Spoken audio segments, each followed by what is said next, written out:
नमस्कार, मी अनिल धूपदाळे. दिवे Belgaum Chandgad live news म्हणजेच DBC लाईव्ह न्यूजमध्ये आपणा सर्वांचे स्वागत करत आहे. चला पाहूया आजच्या काही महत्त्वपूर्ण बातम्या. नंदुशेठ लाड यांना आदर्श चेअरमन पुरस्कार तर आप्पासाहेब मगर सहकारी बँकेचा भारतरत्न सहकारितेचा पुरस्काराने गौरव. 6 जून रोजी भारत कोऑपरेटिव्ह बँकिंग संस्थेच्या वतीनं लखनौ येथे आयोजित प्रशिक्षण शिबिरात अण्णासाहेब मगर सहकारी बँकेचे अध्यक्ष नंदुशेठ लांडे यांना आदर्श चेअरमन पुरस्कार मिळाला आहे, तर बँकेस प्रतिष्ठेचा भारतरत्न सहकारिता पुरस्काराने सन्मानित करण्यात आलं. बँकेला एकाच वेळी 2 पुरस्कार मिळाल्याने सहकार क्षेत्रात आनंदाचं वातावरण निर्माण झालं.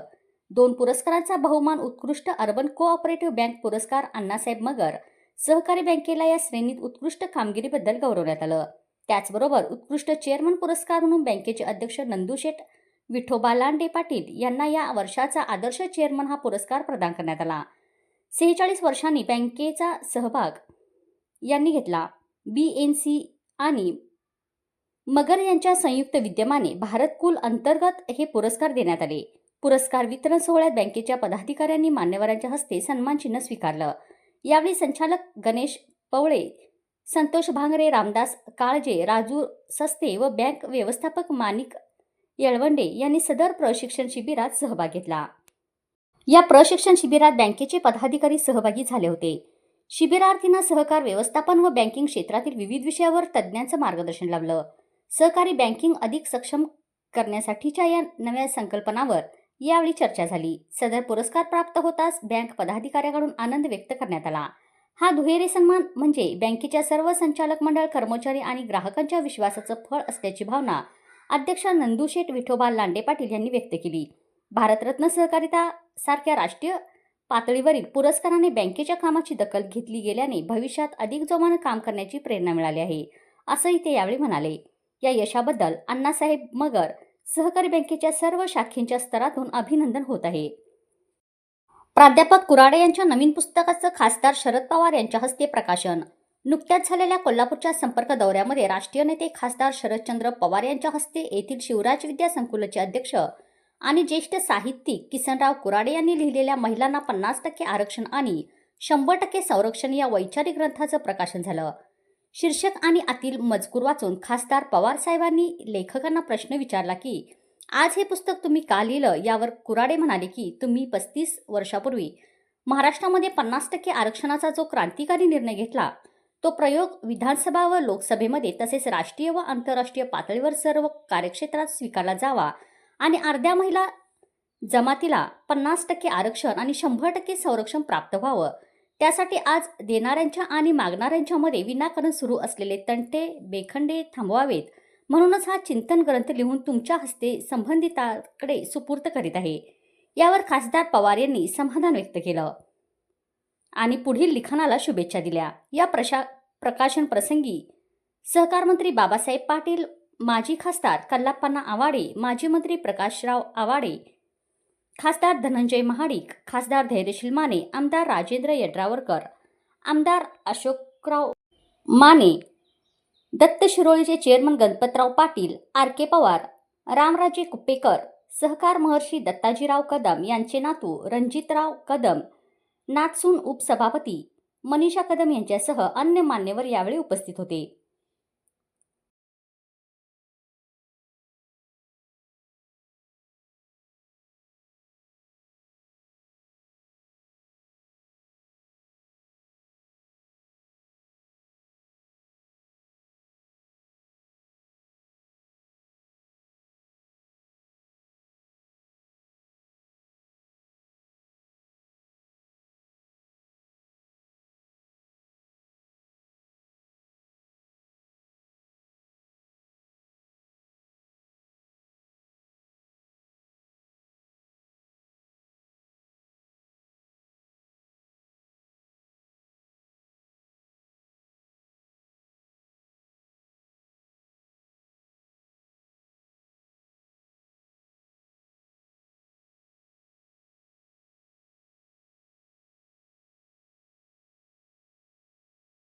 आणि आता या वळूया संपादकीय विषयाकडे.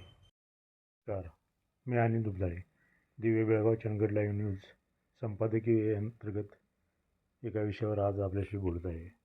नुकताच आपण जागतिक पर्यावरण दिन साजरा केला आणि म्हणून या पर्यावरणाचे महत्त्व आपल्याला किती अधोरेखित झालेलं आहे याविषयी हा खटाटोप. पर्यावरण दिन हा जागतिक पातळीवर आपण 5 जूनला साजरा करतो. अर्थात यावर्षी देखील आपण आपल्या देशामध्ये, आपल्या राज्यामध्ये किंवा आपल्या जिल्ह्यामध्ये, आपल्या तालुक्यामध्ये आपण साजरा केला. दरवर्षी पर्यावरण दिन साजरा करत असताना प्रामुख्याने आपण वृक्षारोपण मोठ्या प्रमाणात करतो. मग पुढच्या वर्षी पुन्हा वृक्षारोपण.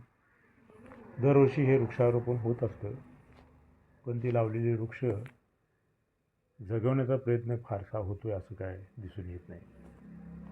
पर्यावरणाची दिवसेंदिवस हानी होत आहे किंवा ऱ्हास होत आहे हे आपण उघड्या डोळ्यांनी पाहत झालो आहे. त्यासाठी अनेक कारणं आहेत. पैकी आत्ता जर आपण आत्ताच्याच कारणाविषयी पाहिलं तर प्रामुख्यानं रस्त्यांच्यासाठी मोठ्या प्रमाणात झाडांची कत्तल होत आहे. जे रस्त्याच्या मध्ये जी झाडे येतात ती तोडली जात आहेत किंवा तोडली जातात. ज्याप्रमाणे तोडली जातात त्याप्रमाणे लावली जात असतील किंवा त्यापेक्षाही जास्त लावली असतील, पण ती लावल्यानंतर त्याचं संगोपन किती प्रमाणात किंवा किती होतं, जगतात किती, हा एक महत्त्वाचा भाग आहे. झाडे लावा, झाडे जगवा, पर्यावरण वाचवा वगैरे वगैरे आपण अनेक घोषवाक्य पाहतो, ऐकतो. आणि मग एक वेळी आपल्याला विचार येतो की आम्ही हे करतो हे कशासाठी करतो. तर पहा, एकूण भूभाग जो आहे त्या भूभागाच्या साधारणतः 33% भूभाग हा वनांसाठी असला पाहिजे अशी शास्त्रीयदृष्ट्या हे एक गणित आहे. आणि त्या अनुषंगाने आपण जर पाहिलं तर आज आपल्या परिसरामध्ये असो किंवा राज्यस्तरावर असो किंवा देश पातळीवर असो, आजची जर ही टक्केवारी पाहिली तर 15 ते 20च्या मध्येच असावी असा अंदाज आहे. आणि याचे कारण एकच आहे की वृक्षांची दरवर्षी होत असलेली कत्तल, वनांची होत असलेली कत्तल. या सर्वात कारण आहे यामध्ये ते आपल्या प्रगतीसाठी आपण अलीकडच्या या दशकामध्ये रस्त्यावर जोर दिलेला आहे. सबका साथ सबका विकास यासाठीचं हे घोषवाक्य आपण डोक्यात ठेवून रस्तेच या 10 वर्षामध्ये मोठ्या प्रमाणात होत असल्याचे आपण पाहतो. रस्ते होणं ही गरजेचं आहे. रस्त्यामुळे नगरांचा विकास होतो, शहरांचा विकास होतो किंवा आजूबाजूच्या परिसरातील सगळा जो आदानप्रदान ज्याला म्हणतो आपण, दळणवळण, हे त्यामुळे वाढतं. सगळं ठीक आहे, पण याला पण मर्यादा असावी असं म्हटलं तर काही वावगं ठरू नये. कारण यामुळं एकीकडे रस्ते आपण करत आहोत, दुसरीकडे आपण रस्त्यामध्ये येणाऱ्या झाडांची कत्तल करत आहोत. आणि त्यामुळे वनांची जी घनदाट किंवा घनता जी आहे ती हळूहळू दिवसेंदिवस कमी होत चाललेली आहे, आपल्याला पाहायला मिळतं. जे निसर्गरम्य असं वातावरण जे आपल्या भोवती असतं त्यामध्ये एक प्रदूषणाचं प्रमाण वाढत असल्याचं आपल्याला दिसतं. आणि आता शहरामध्ये तरी आपण सिमेंटचीच घरं पाहतो. मग त्यावेळी आठवण येते की आपले देशाचे महात्मा गांधीजी, पिता, ज्याला आपण पिता समान मानतो किंवा पिता म्हणतो, त्या गांधीजींचा एक संदेश होता की खेड्याकडे चला. आता खेड्याकडे चला या वाक्यातून बरंचसं काही व्यापक असा अर्थ आपल्याला लक्षात येतो. खेडी स्वयंपूर्ण बनली पाहिजे. खेड्यामधूनच आपल्या देशाची भरभराटीस आपण कारणीभूत ठरतो म्हटलं तर वावगे ठरू नये. शेतकरी वर्ग जो आहे, कृषी प्रधान आपला देश आहे, त्यामुळे कृषी उत्पन्नावर अधिक प्रमाणात सरकारनं, मग कोणतंही सरकार असू दे, त्याने भर दिला पाहिजे. आणि अशा प्रकारे कृषी उत्पन्न जर आपलं वाढलं तर देशाचा जो विकासाचा दर जो आहे तो निश्चित वाढेल. त्यानंतर इंडस्ट्रियल औद्योगिकीकरण वगैरे आपण म्हणतो. आता जे औद्योगिकीकरण जे आहे ते खऱ्या अर्थानं या जंगलाच्या प्रदेशामध्ये असू नये. ज्याला म्हणतो आपण हरितपट्टा किंवा ग्रीन झोन. तर अलीकडच्या काळामध्ये आपण पाहतो हे सगळे जे नियम आहेत ते धाब्यावर बसून ठिकठिकाणी आपण औद्योगिकीकरणाचा सपाटा आपण पाहतो. काही प्रमाणामध्ये आपण यातून आपला विकास साधत जरी असलो तरी दुसरीकडे आपण पर्यावरणाला जे प्रदूषण होत आहे त्या प्रदूषणाला आपण एक प्रकारे आमंत्रण देत आहोत. त्यामुळे जो औद्योगिकीकरणचा जो भाग आहे तो जंगली प्रदेशापासून दूरवरच असलं पाहिजे. रस्ते जे आहेत ते खास करून जंगलातून जाता कामा नये याची दक्षता घेणे गरजेचं आहे. जंगलातून जात असलेले रस्ते हे प्रवासाच्या दृष्टीने धोक्याचे पण आहेत आणि प्राण्यांच्या अधिवासाचा जो प्रश्न आहे तो यातून निर्माण होतो. अलीकडच्या काळामध्ये आपण पाहतो की जंगलातील प्राणी गावाच्या दिशेने येत आहे. त्याला कारण हेच आहे की प्राण्यांच्या अधिवासामध्ये मोठा अडथळा निर्माण झालेला आहे आपल्या अतिक्रमणामुळे. आपण जवळचे मार्ग म्हणून जे मार्ग काढत आहोत, जंगलांचा ऱ्हास होत आहे, त्यामुळे झाडे तोडली जात आहे. किमती झाडे, प्रचंड मोठी झाडे. इथं उदाहरण देता येईल आपल्याला की आमच्या चंदगडसारख्या तालुक्याचा विचार केला तर ब्रिटिश काळाच्या अगोदर किंवा ब्रिटिश काळात लावलेली भली मोठी झाडं आजच्या स्थितीला आपण साधारणतः एक उदाहरण घेता येईल की वेंगुर्ला बेळगाव मार्गावरील चंदगड तालुक्याची हद्द ती कानूरच्या वरच्या भागापासून ते खाली शिनोळीपर्यंतचा टप्पा घेतला किंवा चंदगडपासून ते गडिंग्लज मार्गावरील आमच्या चंदगड हद्दीपर्यंतचा जर विचार केला तर या दोन्ही रस्त्यांना दुतर्फा भली मोठी झाडे ज्यामध्ये आंबा, फणस, शिसम, नाना, आयन, किंजळ अशा अनेक जातीची झाडे मोठ्या प्रमाणात लावलेली होती, जांभूळ वगैरे. आणि यामध्ये फणस ही सर्व जी झाडं आहेत त्यामध्ये फळांच्या झाडांचा अधिकाधिक लागण केल्याची आपल्याला आढळून येत होती. त्याचा हेतू काय होता की त्या काळामध्ये जे जास्तीत जास्त पायाने प्रवास केला जायचा किंवा सायकलीने किंवा बैलगाडीनं. आणि हा प्रवास करत असताना लोक त्या झाडाखाली सावलीला विसाव्यासाठी बसत असायचे किंवा जी फळं आहेत, हंगामी फळं येतात त्या फळांचा आस्वाद घेत होती. त्याने पोटसुद्धा स्वतःचं भरत होते आणि पुढे प्रवास करत होते. किती सुंदर हेतू होता. वडांची झाडं, पिंपळाची झाडं ही सुद्धा मोठ्या प्रमाणात लावली होती. प्रचंड मोठे वृक्ष आजही त्यातील शिल्लक आहेत. मात्र आता आपण पाहतो ही दोन्ही मार्गाचं इथं उदाहरण देता येईल की या दोन्ही मार्गावर मोठ्या प्रमाणात जी झाडे मोठी होती ती तोडली गेली. साधारण चंदगड बेळगावचं उदाहरण घेऊया आपण. गेल्या 5-10 ह्या दशकामध्ये रस्त्याचं रुंदीकरण होणार, मोठा मार्ग होणार म्हणून त्या मार्गाचा कुठं पत्ताच नाही. मात्र ती झाडे तेवढी तोडण्यात आली. रस्त्यापासून रस्त्याच्या कडेला गटर जी होती, गटराच्या पासून दूरवर असलेली झाडं काही कारण नसताना तोडण्यात आली. प्रचंड मोठी झाडं. मला वाटतं एक झाड तोडलं आणि एका ट्रकेमध्ये टाकलं तर त्या ट्रकेमुळे त्या झाडाच्या बुंध्यामुळे ट्रकचा तो हौदा आहे तो भरला जायचा आणि नंतर त्याची फांद्या वगैरे घातली की एक ट्रकामध्ये एक झाडाचं लोड पुरा होऊन जायचा. प्रचंड प्रमाणात मोठीच्या मोठी झाडं नामशेष करण्यात आली रस्त्याच्या नावाखाली. रस्ता अजूनही होत आहे. रस्ता हा गरजेचा आहे कारण का हा गोवा, कर्नाटक आणि महाराष्ट्रातून जोडणारा एकमेकाला हा रस्ता आहे आणि या रस्त्यापासून गोवा शहर किंवा गोवा राज्य, सिंधुदुर्ग जिल्हा, कर्नाटकचा बेळगावचा आणि आजूबाजूचा प्रदेश ज्याला कर्नाटकचा बेळगाव जिल्हा म्हणू आपण, या सर्व भागाचा याचा संबंध येतो आणि या रस्त्यातून मोठ्या प्रमाणात वाहतूक होते.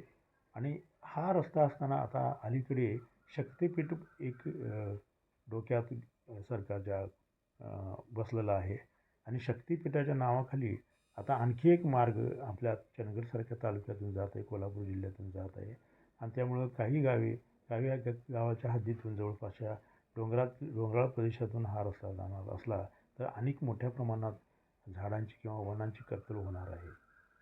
मोर्ले पारगड या रस्त्यासाठी आमचे शेलार मामा जे वयोवृद्ध आहेत ते गेले कित्येक वर्ष 6 किलोमीटर रस्त्यासाठी स्वतःला त्या विषयामध्ये झोकून देऊन सरकारच्या मागे लागायचे की हा रस्ता व्हावा, यामुळे सिंधुदुर्ग जवळ पडणार, गोवा जवळ होणार.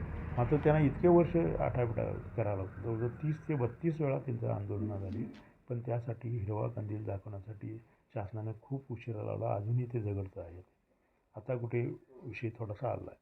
मात्र शक्तिपीठासारख्या या मार्गातून मोठ्या प्रमाणात वनातून हा मार्ग जाणार, त्यासाठी कितीतरी झाडांची कत्तल होणार, दुर्मिळ वनस्पती नष्ट होणार आणि अशा मार्गाला मग हे वन खातं परवानगी कसं काय देतं? 6 किलोमीटरसाठी एका वयोवृद्ध आंदोलन कर्त्याला किंवा सामाजिक कार्यकर्त्याला ते वेठीला लावण्यासाठी जवळजवळ 7-8 वर्ष घालवतं, 5-6 वर्ष घालवतं.